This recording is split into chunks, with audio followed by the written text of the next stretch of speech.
and something. And one thing too, the people them in Jamaica too, we know one wicked set of people too, somehow, Because whenever we have a natural disaster, exploitation is at an all-time high. Taxi fare we used to cost 350. The man them a use it, the hurricane for charge you 500.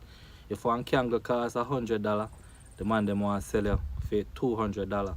And those are not new inventory. Those are old inventory where them have before the storm. So them set of people them not really do the country no good.